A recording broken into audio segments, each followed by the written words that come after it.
we'll try to remember to yell louder than they are down the hallway. So I'm going to call us to order at 7:01. And there is a sign-in sheet going around, so if everyone could please be sure to sign in so we can keep track of who was here, we'd appreciate that. And before we get started with the renovation portion, Fred Baser is going to take literally 3 minutes, he promised me the other day, to give us a brief update on the changes that Montpelier is considering.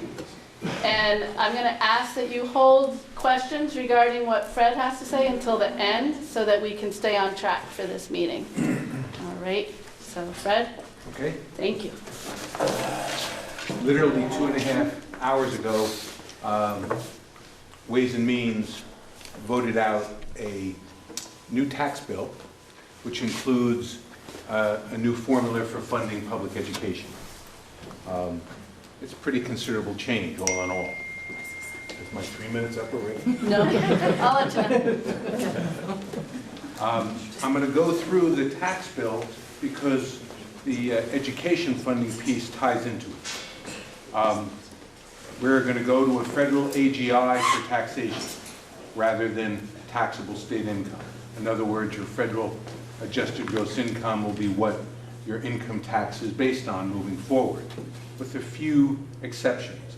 There'll be a $6,000 standard deduction, and there'll be a Vermont personal exemption of $4,150. We're going to cap charitable contributions at 5% to a maximum of 10 grand. That means a $500 credit will be applied to the first $10,000 made to people in charitable deductions. Anything above that, it's on you. We're changing the income tax brackets. All the brackets will be reduced by 0.2% for all the various brackets, which don't change much. And it creates an exemption for Social Security benefits to people making up to 70 grand, which is a really good thing, I think, that's in the bill. Then what happened is we created a new surcharge, income tax surcharge, to fund education. The surcharge is modest. What it's to raise is about 59 to 60 million. The thinking was walk slowly rather than run.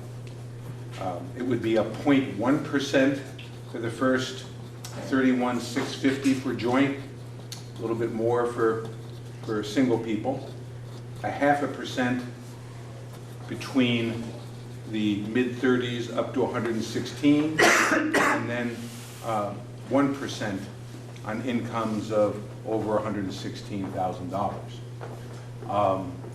The 60 million approximately that's being raised by income tax will go to reduce your property tax, specifically the property tax that education funding comes from. Not your total property tax bill, but that consists of education and also municipal. The current income sensitivity that we have will be maintained.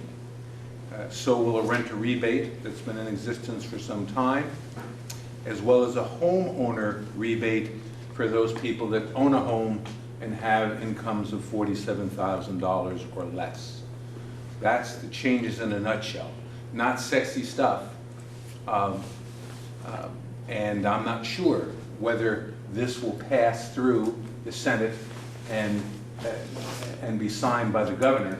It wouldn't surprise me at all if there'll be changes along the way. But all tax initiatives come from the House, and this emerged from the Ways and Means Committee, again, late afternoon. I'm glad I had something to report. I almost emailed you and said I wasn't going to come. But we're running into deadlines concerning bills having to reach a certain point in order for them to reach the end by the end of the session. And so it was important that something happened, otherwise nothing would. So there it is in a nutshell. Thank you. Awesome. Thank you very much. See, I told you I could do it in 3 minutes. You did it right on time, too. And now we're going to start the presentation about the information regarding the bond to pay for the renovation of the Mount Abraham building, and Dawn Griswold, board chair of Mount Abraham Board, and many others, is gonna Couple others. start us off. Did you want a minute to introduce your committee? We could do that too. So some of the renovation committee members are here tonight. So if we could start at that end, just to introduce. Dustin Corrigan, Bristol, and I'm a physical education teacher here at Mount Abraham. Bob Patterson, live in Lincoln. Peter Zalonis, live here in the village. Chris Pearsall from Bristol, I was the chair of this committee. Allison Sturdivant from Bristol. I'm Brad Johnson from Starksboro. Denise Dalton from Moncton. Welcome everyone, Jess Barowitz, principal, and I live in Moncton. All right. So as Chris said, I'm Dawn Griswold. I'm the chair of the Mount Abraham Board, and I live in Moncton. So we got some lights. So here's a peek sort of at what the renovation might look like.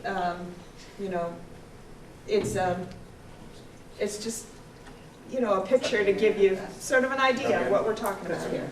Can everybody see? Yes, that's better. All right. Here's our topics for tonight. We're going to talk about the building today, the opportunity that this proposed bond project gives us, the cost, and then allow for some questions and answers. Okay, so here's some things we know. The building opened in the fall of 1968, and there are still people in our community who probably remember that building opening, moving from the high school more in the center of town to out here. Construction was completed in the fall of 1969, and then we have some other notable renovations that took place. The South End addition, what they call the middle school addition, was completed in 2005, the wood chip plant boiler in 2007, and in 2016 we had the entire gym floor replaced. The other great news is we currently have no debt. So here's our little, let's see if I can, plaque there with our founding year. And just some pictures of the outside of the building. And the pictures probably don't do it as much justice as if you've walked outside and walked around the building. You can see the deterioration of the bricks, especially around the pool area. You can see the effects of the pool water that has permeated through the bricks to the outside. You can see the effect of it there. Here's some of our smaller, narrow windows that are on the front of the building. When you drive up, you see this. And the building today, there are accessibility challenges.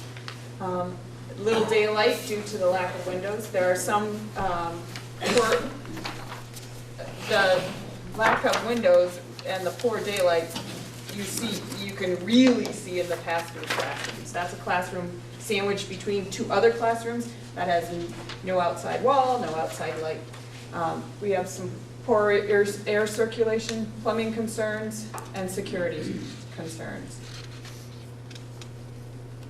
That's the back of the building, and up there you can kind of see the damage that's showing on the bricks near the pool. Some more about the building. The restrooms and locker rooms are in poor condition. Many of the parts of that are original condition and have been scrubbed and cleaned and to the very end of their life. We have gym scheduling challenges, and if you're a parent who has somebody in a high school sport, particularly in a winter sport, you could be driving your student down here at 6 o'clock in the morning for a practice. Or you could be driving back down here at 9 o'clock to pick them up when they finish a practice. And sometimes they don't finish at 9 o'clock, sometimes they finish at 9:30.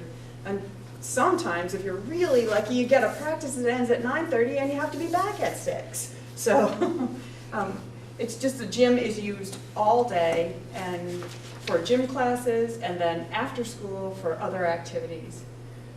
There are traffic flow concerns. If you've been out front when the buses pick up at the end of the day, you've experienced that. The buses line up out in front of the building, and there's that little sort of cut around that occasionally you can get through, but there's kids passing. It's really not a safe situation to have parents who pick up trying to get by the buses and the kids. And so another issue we have is no sprinkler system. The auditorium is at the end of its life, and we have outdated science labs. Our opportunity. This bond project will allow us the opportunity to create a facility that reflects the pride our community has in its students.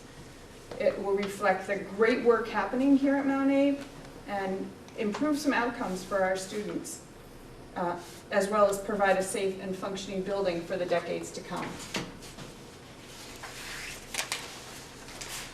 Also, improve environmental health and security.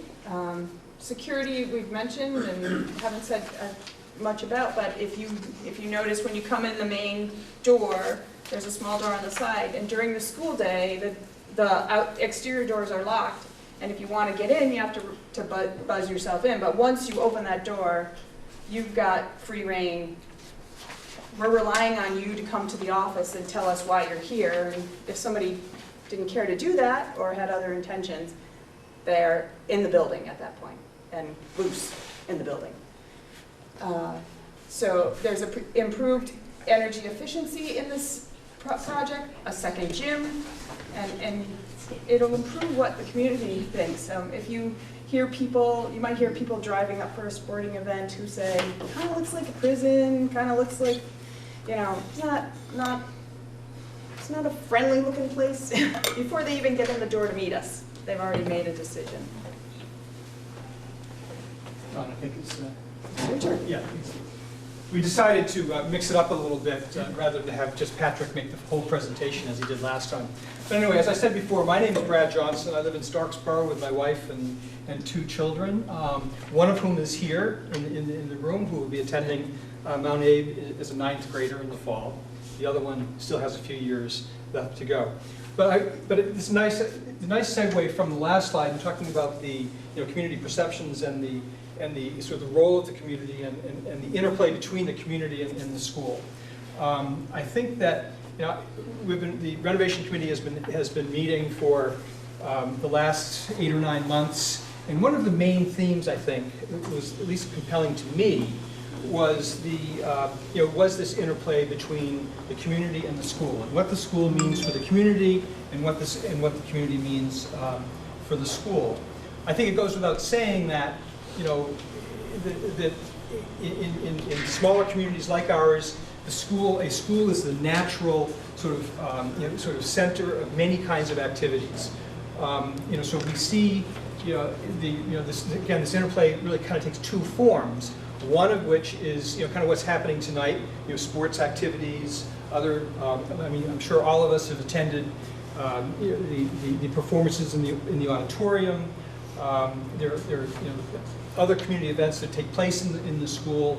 We have the only high school in the state that has a pool, and the pool is accessible to the community.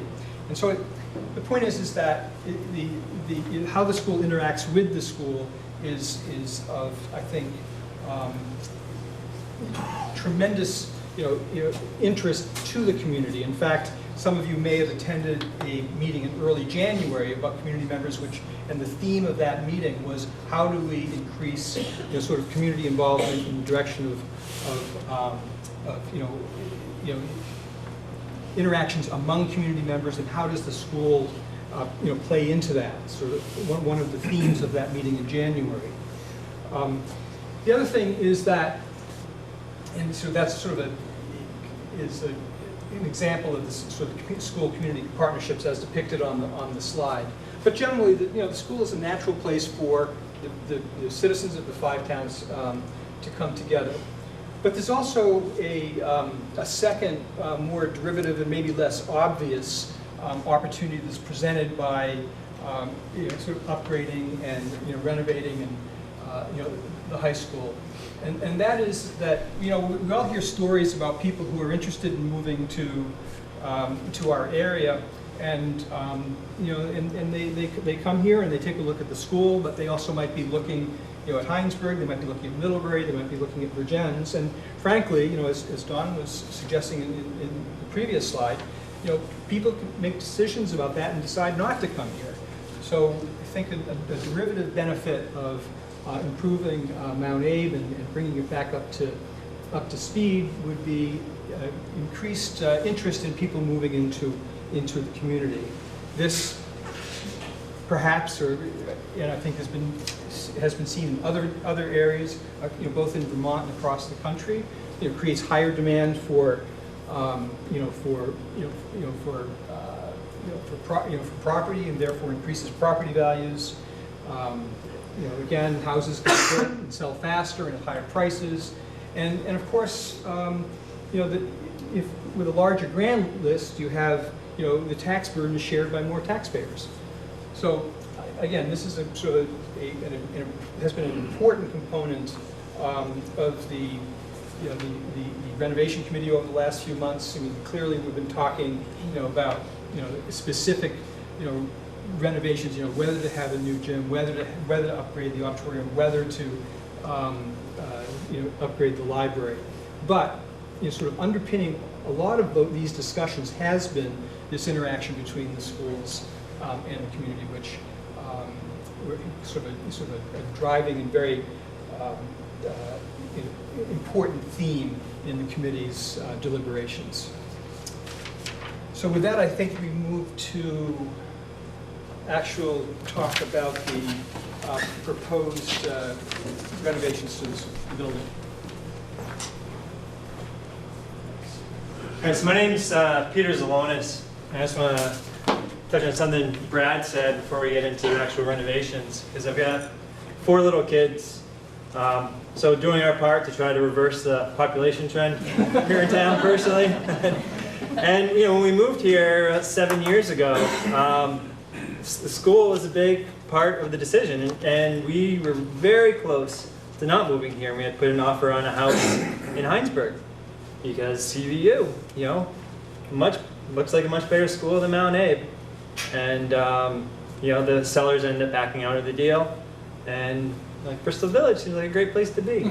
And so here we are. And even a couple of years ago, it's like, well, do we put this money into our house to try to renovate it, fix it up, or do we start looking north again? Because I commute all the way up to Shelburne. And it's like, no, we're rooted in this community. We love the community, and let's stay here and make it work. So here we are. And coincidentally, I'm a structural engineer, so I like to get into the nuts and bolts of building. Professionally, I'm not involved in this project at all, but I like building stuff. So I'm going to talk about some big picture items, and also reference kind of what changed between the November bond vote and this bond vote.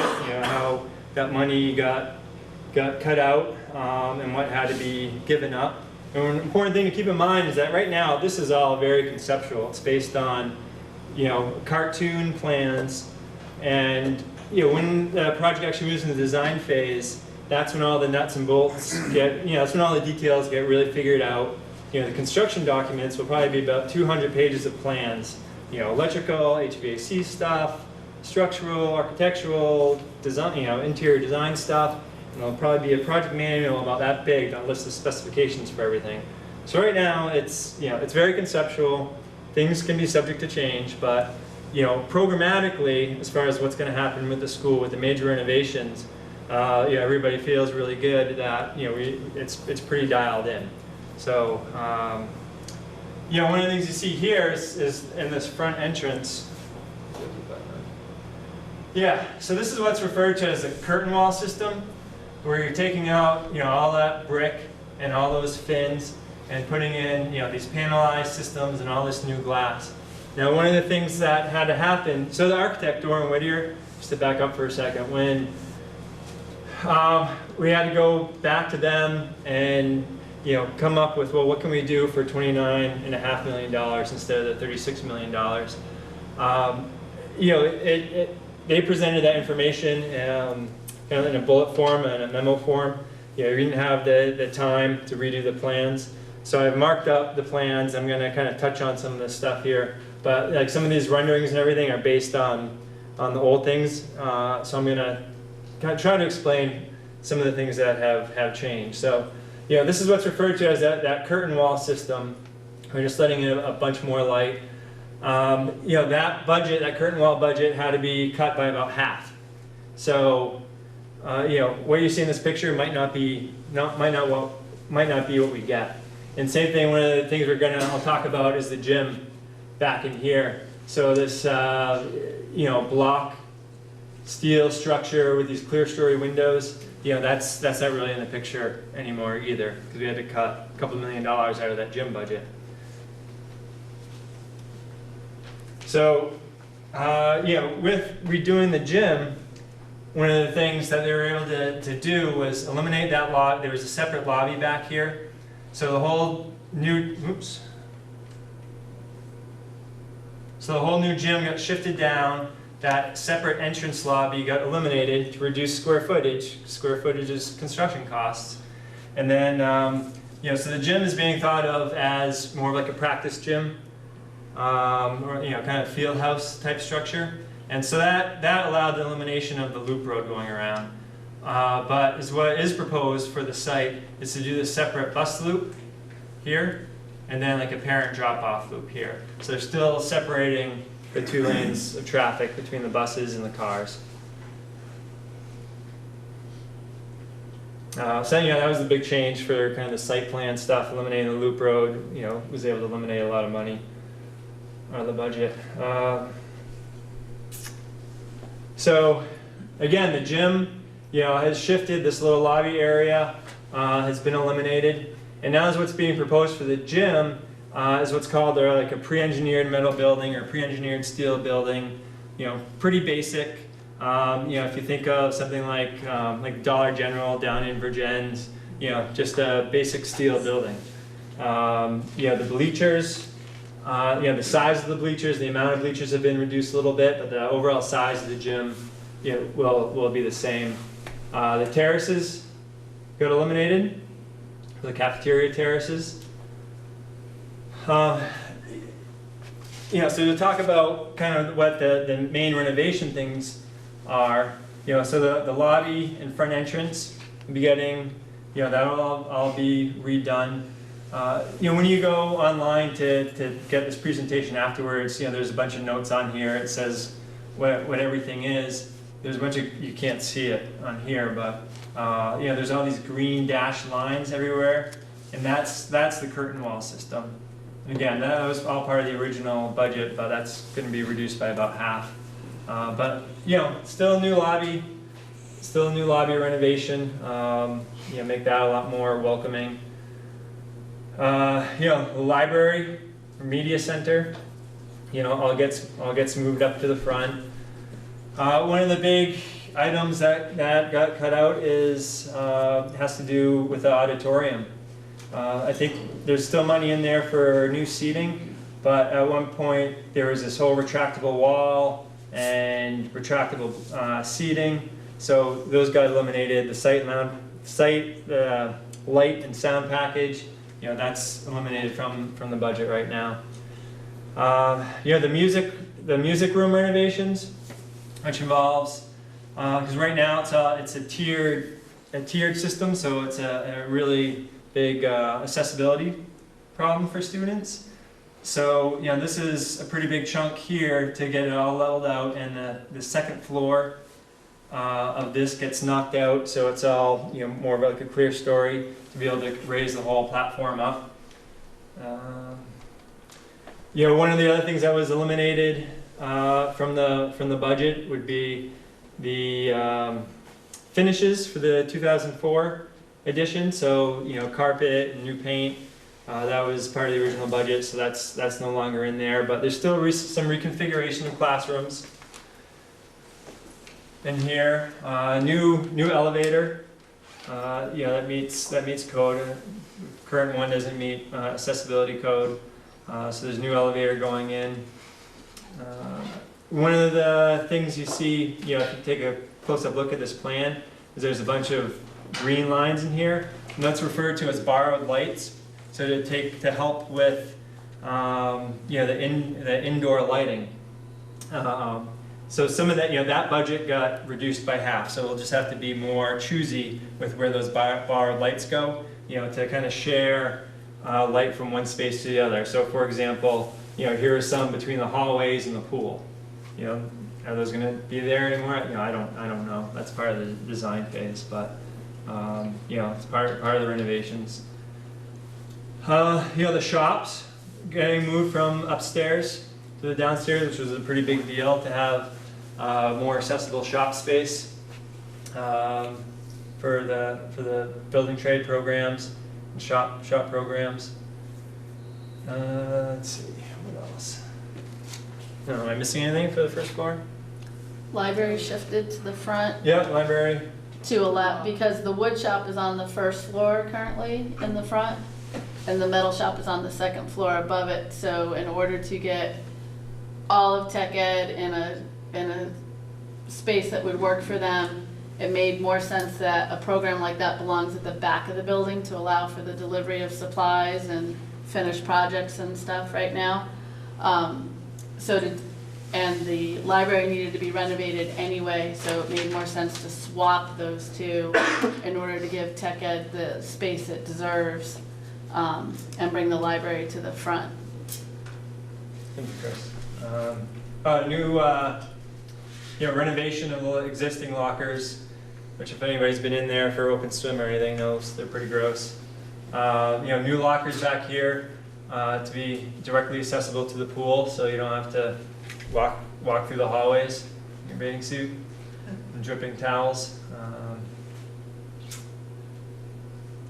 I think that's the bulk of it for the first floor.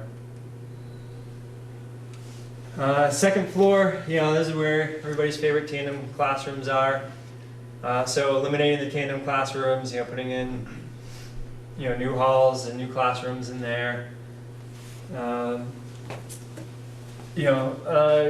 Pretty extensive gut renovation of the science classrooms, science labs, wrestling space, some work going on in.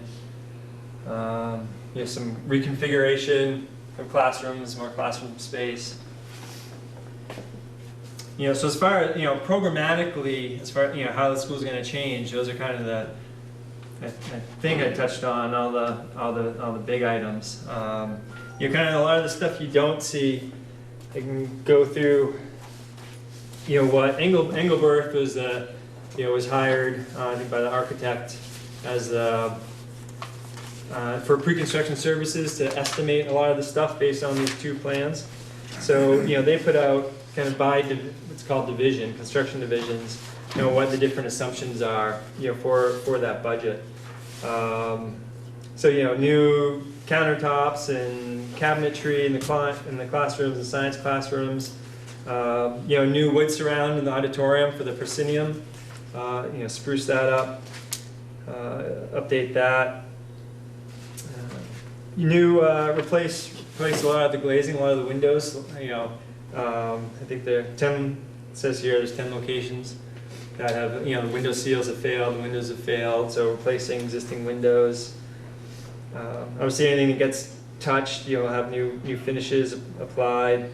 One of the things to consider is in that gym space is that'd be one of the first things that goes up, so it can be used as swing space for classrooms, temporary classrooms, while the rest of the renovation is going on, because all this work can't be done during one summer. So you're going to be able to shuffle classrooms and people around while the renovation work is going on. So by creating that new gym space and making that temporary classrooms, that goes a long way to having to rent. I think it was $1 or $2 million, something like that. That was estimated that you would need to rent temporary trailers. So that new gym building goes up, and you need carpeting in there, you need partitions, ceilings, projectors, electrical work. So all that stuff is part of the construction costs.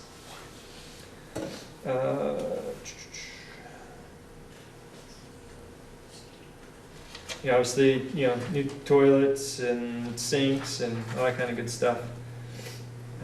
A lot of new lockers for the locker rooms. Projectors, so updating technology, just getting new projectors in all the new classrooms. And for the temporary classrooms, the science labs get a lot of work as far as new plumbing and gas lines and countertops and sinks and all the stuff that's needed to run a modern science lab. Casework, so cabinets and woodworking. New seats for the auditorium, replace the existing seats. New elevator, fire suppression. So the whole building gets sprinklered. So you need new pumps, you need new storage tanks for that. And then, the other stuff is a little bit more infrastructure type things, but the plumbing, a lot of HVAC work, heating, ventilation, air conditioning. There's a lot of work in here, and it's included to improve the air quality, CO2 monitoring, dampers, electrical upgrades, distribution panels, light fixtures and LED light fixtures. Let's see, communications, so bringing all that infrastructure up to date, all the data cables and then security. So new fire alarm system, security cameras, motion detectors, and then earthwork, landscaping, and exterior improvements. One of the other big things to note that got eliminated from this new bond budget would be the all the exterior, like outbuildings and field improvements and track improvements. So none of that stuff's included anymore. So that's, I think, the kind of general overview of what's included. Obviously there's a lot more specifics that we can get into, but happy to take questions when we're done. Is it worth talking a little bit about, you mentioned security, that the new entrance is on that slide? I don't know many details about that. So as Don mentioned before, right now you go to the single door to the left during the school day, and no one can really see you there except for a little camera that's sort of okay to sort of see people. And then we're trusting that once you're in and have full reign of the school, you're going to come in and state your business and let people know why you're there. This design has, you can sort of see it in this picture, where you would first be allowed into sort of this vestibule where you're making more personal contact with someone and stating your business before you're granted access to the entire building. So it adds a layer of security in terms of granting access to visitors. Who's next?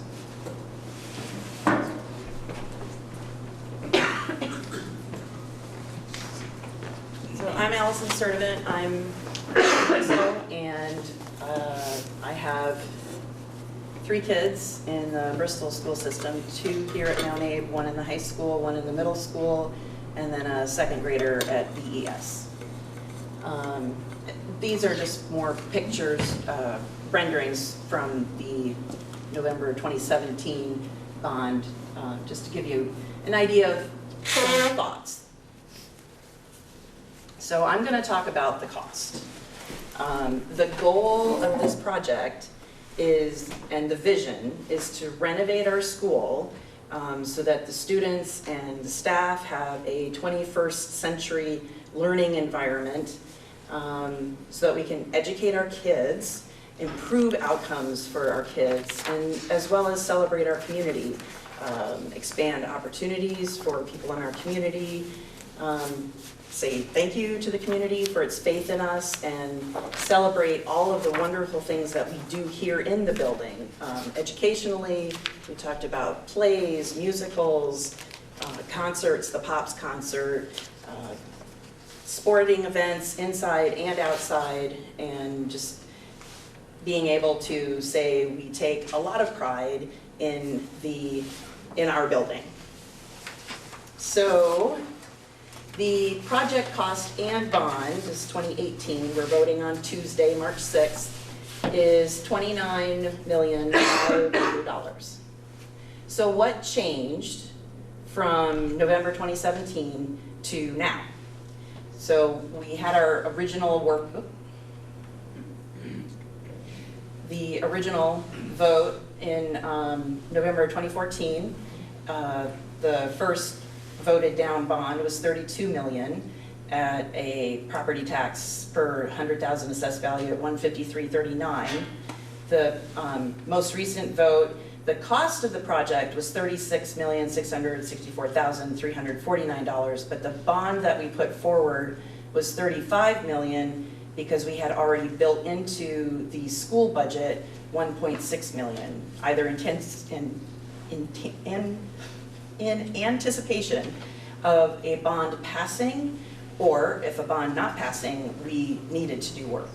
The board is fully committed to doing it one way or the other. So we needed to put the money in when we made that commitment. That bond failed, so now the renovation committee came back and talked about it, and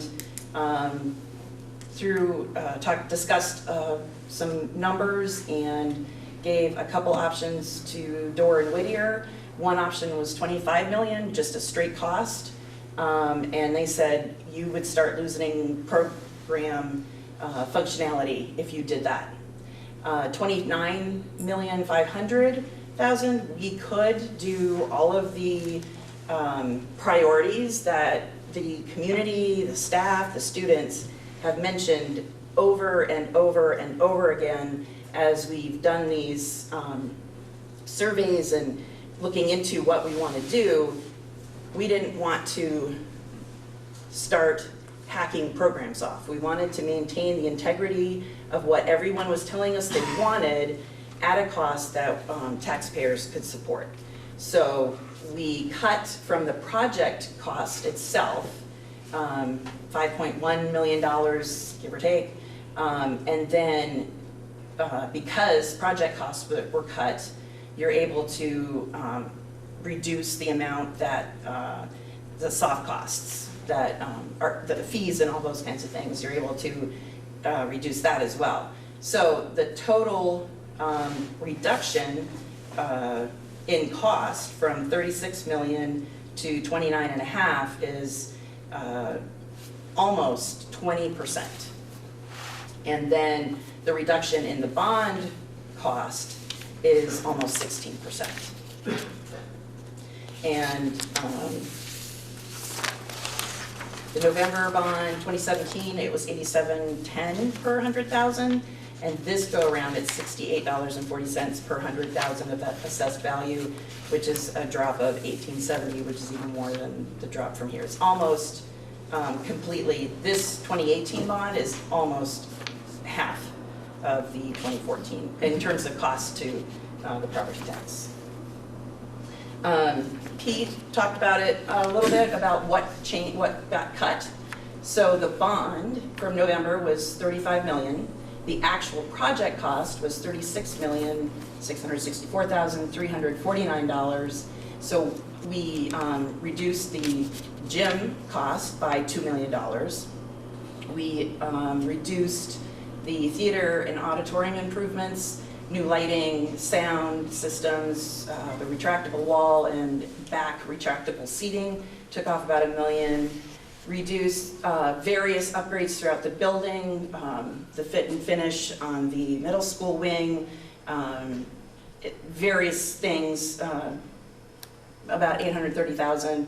Reduce the aesthetic upgrades to the front of the building, so it's that curtain wall that Peter was talking about. That's half. We took out $600,000 there. Eliminated the outside exterior site improvements. Eliminated the new bus loop around the back, and just doing a reconfiguration of the current access, we were able to eliminate money there. So the total project scope reductions, $5.2 million. Then because that reduced the entire project, the contractor costs reduced by almost $2 million. So we're able to get to a bond and a project cost of $29,500,000. So the total project cost is $29.5 Their projected tax impact is $68.40 per 100,000 of assessed property value.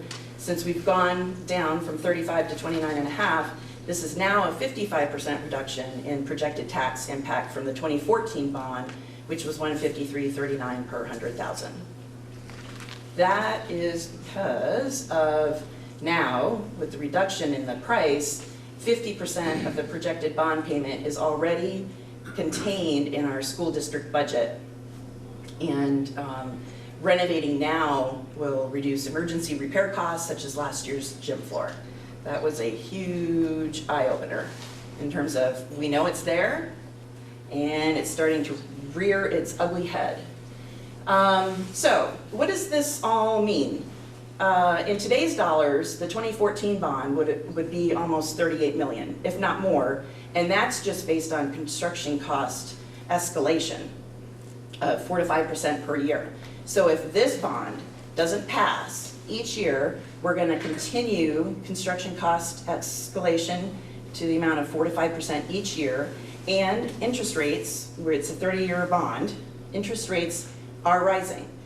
When we voted in November 2017, the federal fund rate, which drives every interest rate after that, was 0.5%.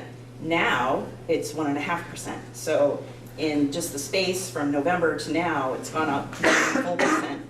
And all the respected economists and business people expect a 0.25% increase each quarter for this year. So if the bond passes, we're able to do our financing now as opposed to waiting another year. So at this rate, if we have to endure all of these things, each month that passes, if it doesn't pass on Tuesday, the cost increases more than $120,000 per month when you take all of these things into account, because if the bond does pass, we would have an 11-month design phase. It's just the way this is set up. Like Pete said, it's a concept. The foundation and the basic premise for the programming is all in that concept, but we haven't gotten to doorknobs and fit and finish and how many borrowed lights are going to get built in. That will take place during the 11-month design phase once a bond gets passed. If it passes, construction would start summer 2019. If it doesn't pass on March 6th, construction could start no earlier than the summer of 2020. That means with the cost escalation, construction cost escalation, and increase in interest rates that is guaranteed, project costs could increase by at least $1.5 million. And then on top of that, the total interest paid could increase more than $2 million. So you go from $23 million for the construction, the actual things that will happen in the building. If it passes now, you go from that to adding on a good $4 million more to the cost of the project, which means we will have $4 million less that we can spend on actual improvements to the building. So instead of $23 million, we'd be able to spend 19. And if we were going to start hacking at programs at 25 million, 19 million is not pretty. I can't even imagine what that would get us. The changes to code and safety, and that's it. Health and safety and code and accessibility. So with that being said, this Tuesday with the bond vote, renovating Mount Abe will never be more affordable than it is now. When we voted in 2014, at that point the suggestion was what it was, and at that point that's how much it cost. Now it's escalated to over 38 million, so if we don't get this to pass now, it'll be even more expensive, and we'll get a lot less for the money. And with that, we'll go to Q&A, questions and answers. Yes, sir. the cost breakdown, the estimates that you have online somewhere? I don't think we've put that up yet. I don't think the full detail is. Yeah, I think we just got that. Will that be up before Tuesday? We can get it up. Yep, we can get it up. It'll be on The district the website. district website? Yep. Okay. In your renovation, how did you factor in uncertainty with either rising school populations or declining populations? Do you have a sense of that? I mean, from what I read on Front Porch Forum and Addie Indy, that seems to be kind of an unknown, or is that just, can you address that?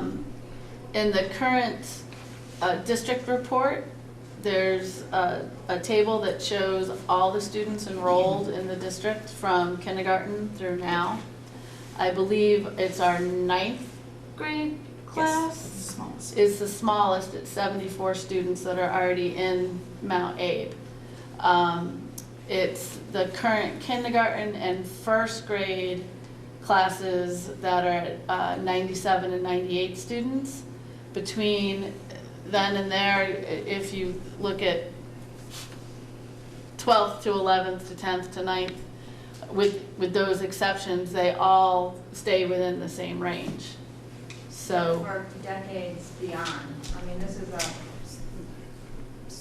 this renovation, is for the decades to come. So what I'm wondering is if there was any population or, area population projections or studies done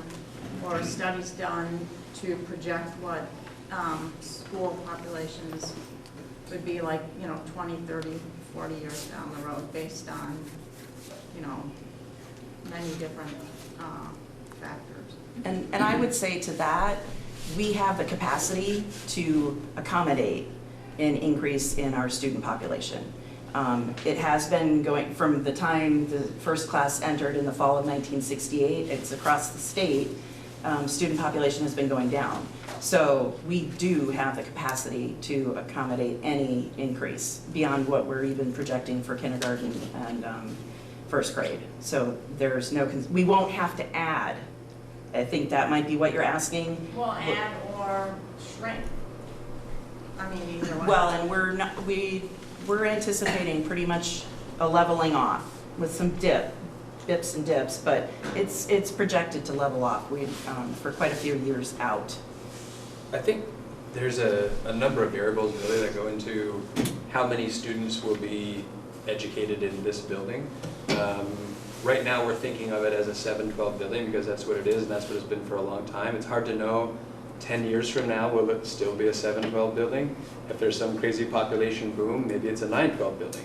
If population continues to decline and we don't operate all of our schools the way we do now, which there's lots of conversation around the state, maybe it's a 5-12 building, maybe it's a 6-12 building. And so the number of students that are educated here is somewhat tied to the number of students we have overall and somewhat tied to the grade levels we choose to serve within the walls of this building. So there's a number of variables that would lead to how many students are going to be here in the future.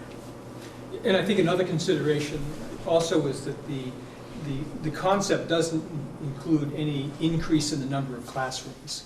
The number of classrooms stays the same. So it's not like this project is designed to accommodate a larger student population that we really don't know, that we just don't know about. So the number of classrooms stays the same. and with the exception of the science classrooms and the art rooms, and obviously the gym and the cafeterias that are specialized spaces, all the other classrooms will be flexible and can be used for any subject that they need to be. If it needs to be an English classroom in the morning, but we have something else in the afternoon, they'll have that flexibility to make it a social studies room or whatever. I have two questions. One is, did you say how that moisture problem from the pool is being addressed? Are you going to fix that? Ventilation, yep, proper ventilation for the And pool. so what about the outside brickwork? Is that going to be all done over or changed somehow? Or does it not need to be? correct? Around just the pool or the entire building? You know, that photograph that you Right, had with of all that that damage to that brickwork? The, our concept hasn't gotten as far. I don't think they gave us a design for the back of the building. That would come out in the design phase where windows may be added there that would take away that brick facade. There's a lot of brick with mounting inside and out. So that's a detail that would be ironed out in the design phase. But the new ventilation system should take care of that. Is here, yes. So my second question is about the embankment. I've looked into this a little bit, and I know there's money in the budget to address the stability of the embankment at the back of the school, but that says to me, if there's money to address the embankment, that maybe that embankment isn't stable. So could you describe what's been researched about that embankment? So and Patrick can stop me if I'm wrong, but the embankment is stable. It's been studied repeatedly since the middle school addition was added. There's been some natural stabilization that's occurred with trees, planting and all that. There's no, for lack of the right term, excavating happening on our side. The other thing that has to do with that is that Mount Abe does not own that property. So it would have to be worked out whether the district does the work to stabilize the building and then goes after the owners to recoup that cost or work something out. The only thing I would add to that is, as I understand it, when that was an active gravel pit, that created some problems for us. It's no longer active on this end, so the activity for the excavation from the gravel pit's further to the north now, so it's not impacting that bank anymore. And we have had, I think, 3 or 4 different studies done by engineering firms over the past few years. So when they put the wood chip boiler on the back end of the building, they had to do a study. And there's been, and maybe when they made the south end addition, so there's been a few studies over the last several years. And they do indicate there's some work that should happen. And that's what led to putting some money in for there's a line in there, it's escarpment stabilization. 375,000-ish, I think is the number that comes to mind. That's earmarked for stabilizing that so that even though it's not active anymore, we're not going to see from erosion and other weather events any more So land. you could do that work even though the school doesn't own the land? To protect our investment, yeah. Thank you. Elin Melchior, Bristol. I'm real sad for some of the things that we lost from the last bond vote, and I'm curious if things change and we're in a different place in 10 years, what are the things that we talked about there can still be done? Like, we're not going to be adding more windows once you've decided how many windows they're going to be. Obviously, the patios would be really easy to add, but they're not what I care about as much as some of the other things. Could someone speak to what are the things we lost will still be possible in 10 years? Is that just... So, just easy stuff. Some of the work in the auditorium can certainly be fundraised for and done at any time. Because what we're trying to do with this bond is, you may see this wall right here, but once you dig into that, it's connected to other things. So we don't want to do one thing and then a couple years down the road try to do something else, and we've got to tear out what we already did. So the goal with this revised bond was to do all the stuff that's connected so that we do it once and then separate out the auditorium that could be fundraised for, the curtain and all that. So, or added as the budget allows. And I might add to that, really there isn't anything that we've lost that couldn't be done in 10 years. It's just a matter of how much work is it going to take and how much money is it going to take to do it. And when I think about, the Virgins project 15 years ago, when they made a pretty significant investment in their facility, and in talking with folks involved in that process, they trimmed $1.5 million, couple $1 million, something like that to get it to pass. And now looking to try and do some of those things 15 years later, what was $2 million is now $8 million or $9 million.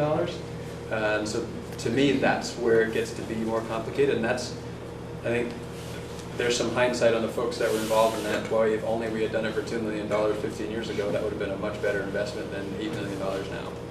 So I think that's sort of the cost that comes to mind for me when we're thinking 10 plus years down the road, trying to do some of these things that we're not doing now.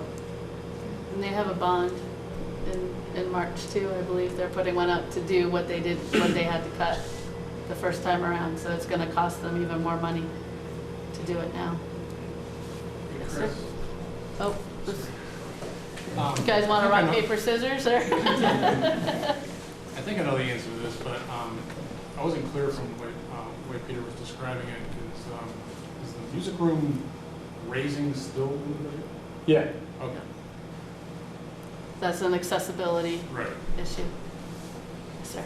Is there any consideration to solar energy and solar power? Patrick? Wait, sure. I'll Yeah, so that conversation has come up. So that costs money, so that would add to the cost, and that isn't something that's been included yet in any of the projects. So sort of the attempts have been trying to scale back the scope of work. So we haven't, in the process of trying to scale back, been adding the concept of solar. Really the focus has been more on right now, let's make the building much more energy efficient before we start thinking about alternative ways to produce the energy. Not to say that that couldn't be something in the future, but right now it's about reduced energy usage.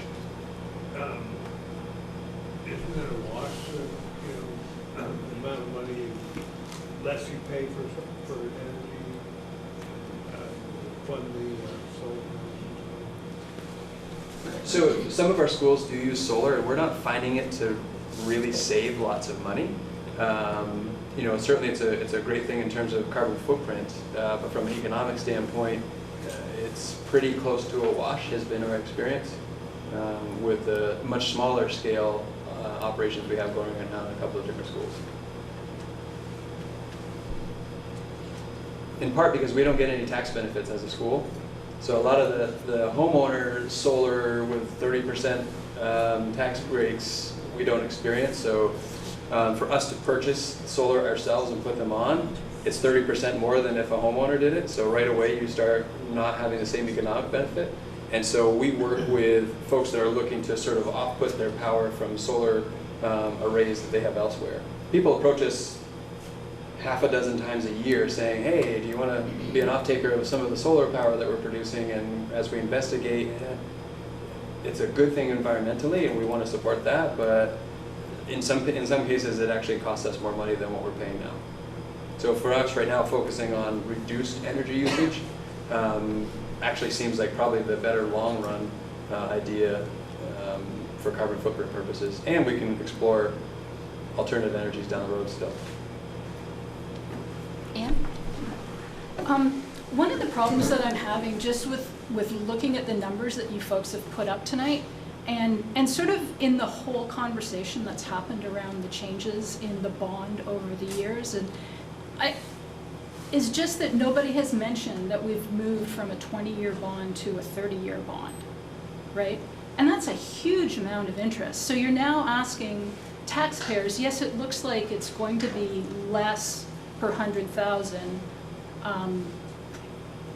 per year, right? So that movement looks great. But what's lacking is that we're going to be paying for it for an extra 10 years. And the interest cost is just staggering. So I'm not, there's a bit there where it feels like you're kind of presenting information to us, but it's not the full story. And that is a concern of mine. Because again, I want to retire here, right? And paying for something, over 30 years is a long time. I don't know. It's not that we're trying to be non-transparent. We're giving you the numbers that we have, and there is a reason that the administration decided to go with a 30-year bond as opposed to a 20-year bond, and we talked about that the last time we had a meeting. And Patrick, I don't know if you remember but would you mind addressing that? I think No, we- so There's a logical reason as to why we're doing it. And we're not trying to pull the wool over anybody's eyes by not mentioning it was 20, but don't say anything now, it's 30. We're not doing that. There's a logical reason as to why we picked that. So I'll let Patrick I address that. understand, maybe it came across a bit, maybe the delivery wasn't great from my side, but it's just when you just look strictly at that chart and you try and compare and you look at you and you go, well, that's great, it makes sense, but there's hidden costs there. Right, and Patrick can answer that question. So I made the recommendation to the board to go with a 30-year bond because 10 or 15 years ago, it was pretty commonplace for school construction like this that the state would pay for 20% of the cost. It still comes from taxpayer dollars, of course, but locally the impact was mitigated by a 20% reduction in cost to local taxpayers. So it was pretty commonplace for there to be 20-year bonds for construction projects like this, because you had 20% kind of knocked off the top. That's gone now, so we pay the full cost of this construction. On top of that, construction costs are much higher now than they were 10 or 15 years ago. So to do a project of this scale on a 20-year note absolutely saves interest, but has a significantly higher tax impact now. And what we've been hearing loud and clear from folks is a big reason why the bond has not passed yet is because people can't afford the tax impact.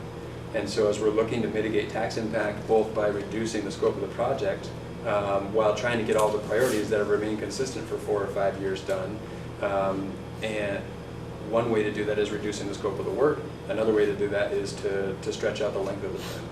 And so it was those factors really that led to me recommending to the board that we go with a 30-year to make it as affordable as we can now, because that's what we're hearing is why this isn't passing. Nobody really disagrees that the building needs work. That hasn't been the case as to why this is not passing. Not that there aren't some people maybe that feel that way, but by and large, that's not why it's getting no. It's because it costs too much. And so we're trying to find ways to take care of that. Yes, sir. I'm Douglas Day from Starksboro. Could you talk a little bit about security? I understand what you mean about the front door and one person at a time and so forth. But how do you view security, and were any items cut that you feel are necessary to keep our kids safe? I don't think there are any items that were cut out of the $36.6 million total project costs that reduce security measures at the school. That was one of the priorities Yeah. that everyone identified. And do you feel comfortable with what is currently going to be put in place? I feel great about the addition of the new entryway and having that second stage entrance. Right. That I think makes a big difference. I do think, and I think there's a lot more that could be discussed as we get into the design phase that wouldn't be appropriate at the concept phase that we're in now. For example, they make a safety film that you can put over glass that, it's transparent. It doesn't decrease the natural light or any of that stuff, but it makes it so you can't break in a window very easily and get into the building that way if someone were inclined to do that. So as we're looking to add glass to the front, I think that's something we need to consider. So there are some things like that through the design phase, we can continue to look for ways to enhance the security. And it's always finding that balance between increasing security but having it feel like a welcoming place for students and adults, both folks that work here and folks from the community to visit. So we'll continue to walk that line and make decisions that keep people safe. And a lot of the safety has to do with the procedures that are in place in the school, and we practice drills, and those wouldn't change as a result of any of this. But I think that sort of notion of making the building more difficult to get into for someone that's looking to do harm is still intact in this new model, this new version. Thank you. Suppose the bond passed and you had your design phase, and then, maybe this just would never happen, but I know it happened in Lincoln, but, and it came in under budget, when everything was paid off, say there was $1 million left over. Does that $1 million immediately go back to pay down the bond, or is that just then used on others? Yeah, so as I understand it, once we secure a bond, so if we get a bond for $29.5 million, that is the amount of money we get, and we have to spend it on this building because that's what the bond is secured for. We couldn't use the bond to pay for other buildings, and we can't use the bond to pay for the bond, unfortunately. We looked into that too, I think. So we're committing to an amount of money to invest in the school. There are plenty of things that aren't on the list. So if it came in $1 million under budget, we'd celebrate and we'd think about, so what did we knock off that we can now bring back in? And unfortunately, $1 million doesn't get you very far for some of those things. Well, and then the converse, what happens, and this is the thing I never understand in construction, because I've never built a house or anything, but is this like a fixed bid, or what if it gets towards the end and it's like, oh, well, the price of this and this and this went up, so it's going over, you know, we need another $1.5 million to pay off, you know, like. So that doesn't happen. So we need another $1.5 million, like we have what we have in the budget, and that might help get us somewhere where there's some sort of room for negotiation there. But it's not a matter of, oh, well, we need to make the bond bigger now. That doesn't happen. We say, we can't do some of the things we thought we could do as we're getting the bids. Like, you have to make those adjustments so that the 29.5 is the 29.5. That's what we have to work with. But We I have mean, to make is that it work. more of a, kind of like a fixed bid where the contractor says, yes, I will deliver this, this, this, and this, and the maximum price will be this? I think it's, I mean, this will be the first time I've engaged in a project this size, because it's a really big project. There are far too many things to, like, it couldn't be that. We're gonna start tearing into walls, and we have no idea what we're gonna find behind there, so there's no way somebody could, and I don't think we'd want that to happen, because if we're saying what you give us is what it has to be, it can't be anything different, it's gonna be high right out of the gate, because they're gonna have to protect themselves as contractors to make sure that they're covered from what we find in the walls. So there tend to be a series of change orders along the way as we learn more, and we have to make those adjustments, and change orders always cost money. But that's, I think, the nature of a project this size. It's a 170,000 square foot building. So that's 70 homes that we're doing all at the same time. And we could find lots of different things, and we'll have to adjust as we learn more. So this is probably another dumb question, but so these guys, like, they've done this before, I mean, on large scale, and they've done other schools or other commercial buildings, and they have a track record, and there's people that you can do diligence on, they say, yeah, you know, they do, delivered a lot of value and bang for the buck and stuff. Yeah, so there are probably folks in the room that could speak to it better than I can, but when we put the bids out, contractors are vetted, they have to meet certain requirements, they have to have certain insurances, so this, like, John Doe contractor from wherever isn't necessarily qualified to take on a project this size. It will be probably larger construction outfits that have the experience. We're going to be looking for companies that have worked probably specifically in schools before, that have done projects this size, and that have that credibility, and we do the reference checks, and it'll have to be put out to bid. We'll get multiple offers from multiple companies.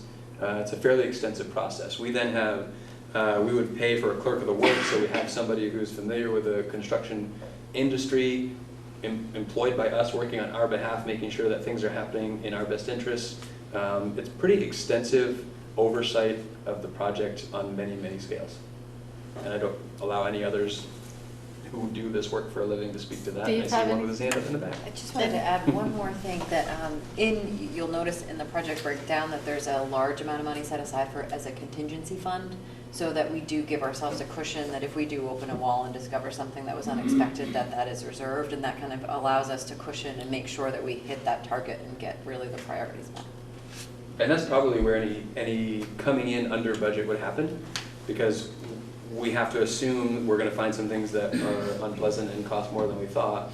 If we're pleasantly surprised, then those soft costs, that was embedded in the soft cost in the presentation, then that's where we are most likely probably to free up some money. Steve, that freed up money that freed up money doesn't go to paying anything down, or all of a sudden you don't go, oh, we don't need $5 million, we're going to shorten the term of the bond or anything like that. You have to spend that extra. Right. As I understand it now, yeah, so if we take out a $29.5 million bond for 30 years, that's what we're committing to. Steve, did you have anything you wanted to? Well, the contingency thing was the main thing. Oh.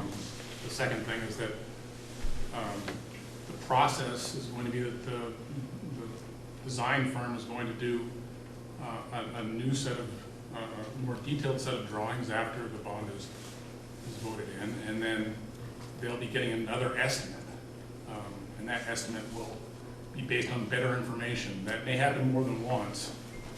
And at the beginning of this process, there's a contingency not only on the owner's side for unforeseen things, but there's a contingency on the estimate for the designer and the contractor, because they don't have great drawings yet. As soon as the drawings and design gets more detailed, they're able to reduce their contingency because they understand the project better. And then once it goes out to bid, you get hard numbers in, and you can see if you can reduce that contingency on the contractor side even more. And so there's a little bit of a discovery phase that happens after the bond vote passes to, as Patrick's going to sort of reduce the risk on everybody's side before the project really gets a shovel in the ground. And I would just add to that, that I think there are some folks in our community that would like to have that level of information now. The trick is, it's a few $100,000 probably to get that level of information, all those drawings and all those details, and it's the months it will take to do that design. And to go through that process, not knowing if it's going to pass, and then if it doesn't and we make adjustments and that has to be redone, didn't seem like a great use of taxpayer dollars. So that's sort of why we have information at the level we have right now and not more information that some folks have wanted.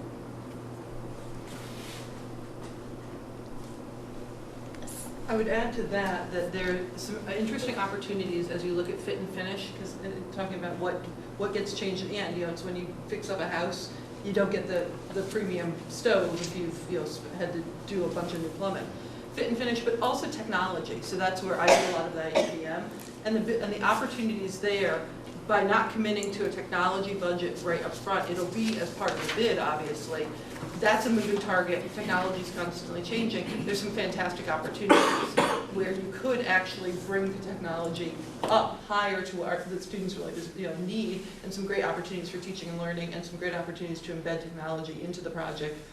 If that's where we find a lot of opportunities at the UVM buildings. So there's some exciting things that could happen if the walls, when they open the walls, they aren't as bad as everyone thinks they are. Yes, sir. Do I understand right, the original population of the school was about 1,000 back in '69? That is true. Was it 69? I hear that it was mighty tight in this building when there were about 1,000 students in it. And so right now we do have some classes that are at capacity. A lot of our classrooms are actually, we're undersized by about 100 square feet. And so we, tend to have classes that range maybe, 15 to 22, and we've got packed classrooms right now. My question is with regards to the gym. What has changed that now 700 students can't use one gym when 1,000 students could use one gym? I'm going to let Dustin answer that question. I mean, for athletics, there's a lot more teams now than there was. Why is there more teams? There wasn't girls' teams, there wasn't a middle school program, and now there's over 40 teams at Mount Abe. I'm not the athletic director, Devin is busy with basketball. Sorry. Dustin, just make sure you're loud enough so everybody can hear you out there. So yeah, I mean now, the extracurricular opportunities and the programs that we offer nowadays have grown a lot. Far different. I wasn't around in 1969, but I do know that there's a lot more now. There's middle school programs.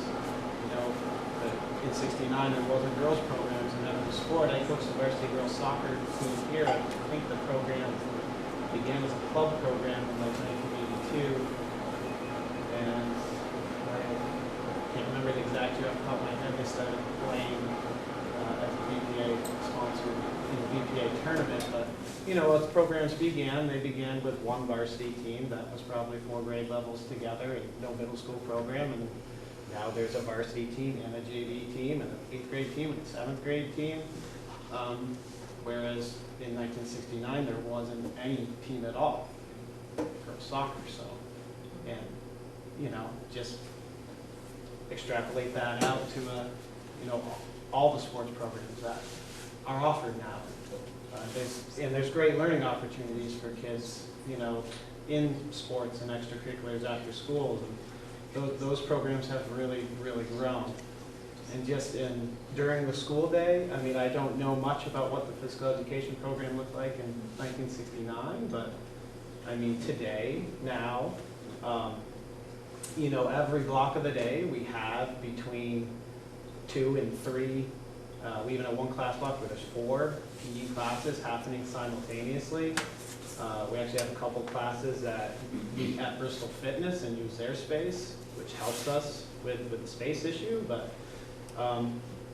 things have evolved. I know when I was a middle school student here in the 90s, class blocks were shorter. We had like 7 blocks a day, so classes were much shorter. I mean, I don't think in phys ed the classes were as good a quality as they are now. Now the blocks are longer, so you don't have as many blocks. So as far as delivering instruction to the same number of kids, if you have half as many blocks, you're only going to reach half as many students, but the duration of their class block is longer and better. I mean, for us, I can speak to what the situation is currently. Every block of the day, there's at least 2, often 3, one block where we have 4 classes happening simultaneously. And if you go look at the gym now where the basketball game's going on, the gym looks pretty large because the vinyl curtain isn't shut, but when you're having multiple classes happening simultaneously, what it really looks like is the vinyl curtain's pulled. You have one class of 22 with a teacher on one side of the vinyl curtain, another class of 22 on the other side of the vinyl curtain, and another class of 22 swimming in the pool. And, there's a lot of noise and interference, and you don't have a lot of space to move, which impacts how much you're going to be able to exercise and get your heart rate up. If you don't, almost any activity you do, if you have a little more space, you can move more, you can get your heart rate up more. I was just doing pickleball today. On half the gym, we can fit 3 pickleball courts, which if you're playing doubles, that gets, 12 kids on the courts playing, so you have about half on the courts and half off, whereas you have that same class of 22, if you have a full gym, you'd have 6 courts, everybody's playing at the same time. So to have the extra space would certainly enrich the programs and help us meet our goals in phys ed a lot better, be a much better, more enriching experience for the students, a lot more flexibility with the scheduling. The phys ed staff is shared, the space is shared, Middle and high school. So it is a really tricky puzzle to try to figure out how, to deliver instruction to kids and meet, by education quality standards, now in Vermont, kids K through 8 need to have phys ed twice weekly throughout the year, and in high school they need 1.5 years of PE. So, at the moment what we offer pretty much meets the minimum of that, and we're struggling in the amount of space we have, trying to, in our schedule, in the space we have, the staff we have, to find ways to deliver instruction to students and have it, an environment and enough space to do quality PE is a challenge with just the one gym. And I would add, from the co-curricular perspective, so I have a daughter in the middle school here, and she plays basketball, and the experience that she had as a 7th grader and an 8th grader, and I think it's true on the boys' side too, probably more than half, maybe as much as 3/4 of their practice time as basketball players in the middle school program doesn't happen in the gym. It's in the hallways and it's in the classrooms, and that's where the practice happens. There were weeks where she had 30 minutes of gym time on half the gym, and that was their entire gym time as a basketball team at the middle school level, because it's just booked solid. And that's with teams at Bristol Elementary School, and with teams starting at 6 in the morning, and teams going till 9 or 9:30 at night. So despite all those efforts to alleviate the pressures on the gym schedule for those practices, it's still 30 minutes at times in a whole week. Has no one has addressed the situation? Has someone put some kind of viscosity into the system to I'm sorry, can you keep speak it? up? Has someone thought about are we allowing too much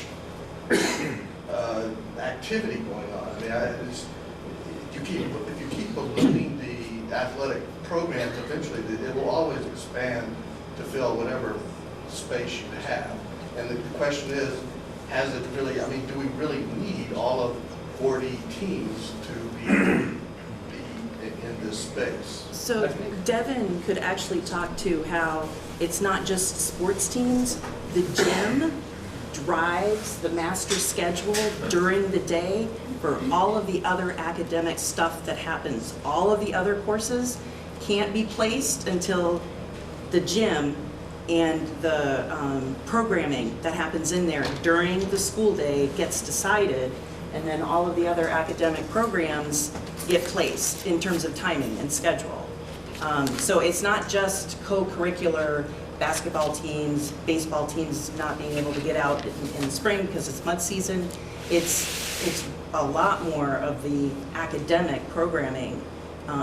You know, So yeah, it you're sucks to telling have me a practice that at 6 from o'clock. 1969 to now, then the academic programming within the education system has expanded. Is it the requirements of the state that have There are have state forced mandates, there are that federal to it? mandates, and there is a set amount of time during the day that classes have certain lengths. And, but Devin can speak to how one room, Oh. you, I'm right, Dustin. I'm sorry. Yeah. Dustin, Oh. oh my gosh, Devin, Kevin, and Dustin, sorry. Yes, Dustin, as to how one room, that's what struck me, is the gym is really what drives the master schedule for our academics in this building.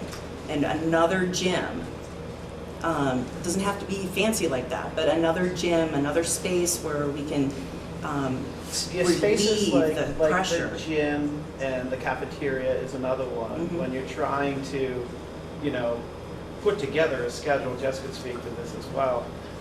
You know, those are constraints because you're sharing it.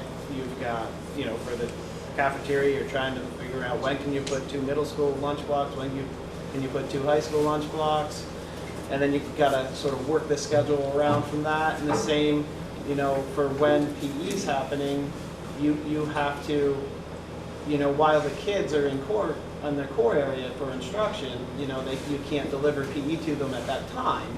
So you have to create a schedule where there's enough PE space and staff for them when they are off team, you know, the 1 or 2 blocks in their schedule where they're off team, that's when they have to come to the gym.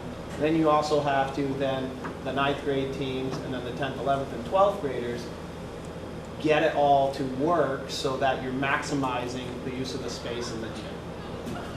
Because of... In the process here, you're just placing 4 classrooms, right? There's 4 mobile trailers out there right now. No. You're gonna- There are no mobile classrooms out there. They're all gone. They've been gone, okay. Elin? As a parent of 2 teens who sometimes play sports and sometimes don't, there is such an incredible difference in my children when they do extracurricular activities. It means so much. It needs to be expanded. It can't possibly be cut. It seems like it's the hardest time ever to be a teen. I'm sure it's always been hard to be a teen. But the sports programs, the theater programs, the music programs are so important. When my kids aren't doing those, they're not finishing their homework. It doesn't make any sense. They have more time, but the sports programs are so important, as are all the extracurricular programs. Yes, sir. And I agree, and to speak about athletics, athletic programs, and academic programs, I tend to think that that's the wrong way that's the traditional way to look at it. Education includes all of those things. Well, I'm not trying to separate. Let me finish. That you engage students where their interests are. And if their interests are in the arts, if their interests are in sports, if their interests are in science, they get engaged there, and it carries over to everything else. And athletics, arts, the humanities, STEM are all on equal footing in terms of educational outcome. And the fact that there are more activities that allow them to physically express themselves, I think enhances their overall educational outcome. And that's been proved every time they've looked at it in studies. Sandy? Just, I have two children, one is in 9th grade and one's in 11th grade, and there's no doubt in my mind that having an extra gym is necessary. I think it's one of the main priorities that was pulled and why it still remains on the priority list. I think the first answer, Title IX, women playing sports, teams, activities, you can't compare 1969 with 2018. There's no comparison in terms of, think about it doubling. Literally the sports program doubled with Title IX. The other I don't have the answer for is I know the middle school edition was in 2004, 2005. I don't actually know where we educated our 7th and 8th graders before they came to this building. I do know that the 2014 proposal originally had a middle school gym specifically, as opposed to the gym that they've located, which I think is in a better location now than the original design. But even then, there was clearly a need to how do you address now these middle schoolers together with combined with the high schoolers, and so I think that also may explain, I'm not exactly sure, but that might also explain the increased demand on space. And it's not necessarily a new need, but when the 04 edition was done in the original proposal, there was a gym in it, and it was kind of one of those things right about where we're at now.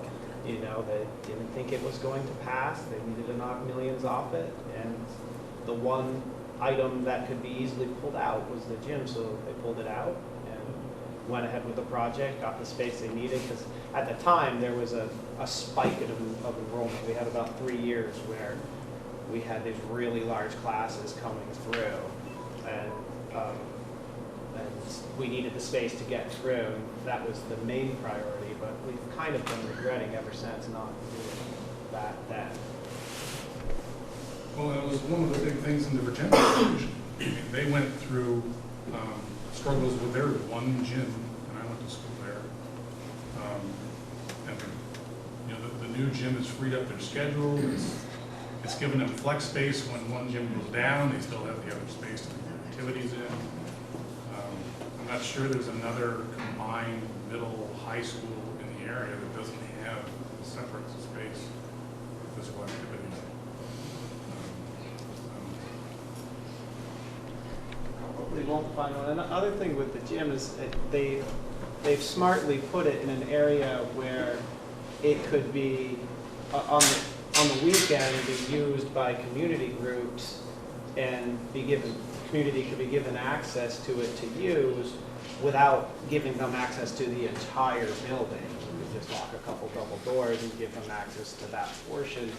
So it's really also trying to give the community more access and use that space on like Sundays and on the weekend, and groups that aren't school group. Right now our current gym is so tied up with our own school programs, it's seldom ever available for the community to schedule for something.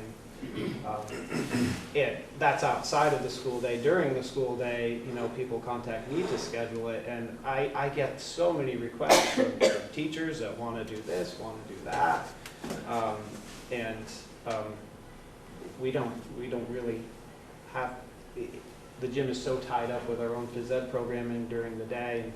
It's very difficult for us, when we do something like, I love the Fine Arts Festival and I'll support it, but if it rains Fine Arts Festival week, and basically what we do is we take all those sections of PE and we just go outside, rain or shine, so that the gym can become an art museum during that week. And there's definitely been years where it rains the whole time, and it's kind of tough. We sometimes end up just going and just being patrons of the arts during our classes, and it for the week totally interrupts phys ed classes in our programs. So a gym gets used for a lot more as well. Assemblies, special events, we could do a lot more of those kinds of things. The American Red Cross does blood drives there. They would like to do it more often during the hours when we're having school. We try to work, we try to support them as much as we can, but we kind of have to limit, well, these times, because it's just too much impact on our classes to give up the space and not have phys ed classes in there. So having more space would increase our ability to accommodate those kinds of requests and support other things the community wants to use the space for. Yes. How is the library utilized now, and how do you envision it being utilized when this is done? So the funny thing is that between last year and this year, we have already changed in some ways how we utilize our library. Right now, it's certainly, it's at the back of the building with not a lot of light, and it's kind of tucked away. And this year we started something called the Learning Commons model, and so it's really hard to do when we are vying for classroom space and things like that. But there are classrooms that are flanking the library that we have turned into labs for students. So we have a literacy lab, a math lab, and an executive functioning lab or habits of work lab that students can be assigned to or can drop in to get extra support in those specific areas. And there is a special educator, a general educator, and a para-educator based on what their need is to really attend to the student. And so trying to make it a place where it is a hive of learning, that is a flexible space for students to access regularly, drop in, and really wanting to create a vision for the school where the library and that learning commons is the center of the school and everything kind of flows from there. Which has really transformed a lot of inclusion, a lot of, we have students, in AP classes stopping by for support with writing, and students who might need a, basic reading intervention working alongside with one another. And so it's really that incredibly inclusive heart of the school, and would love to be able to really shore that up in a way that achieves the vision we were hoping for. But we're trying to just limp along with the space that we currently have. And the library move is cost neutral. When you're doing this much work, moving the library and the reconfiguration of space is really cost neutral at that point. So it's exciting that it really doesn't come at much of an additional cost at all to be able to achieve that vision. Sure. Okay. I'd like to get you guys home before spring really gets here. So are there any other questions? Thank you for all your hard work. Thank you. Very much.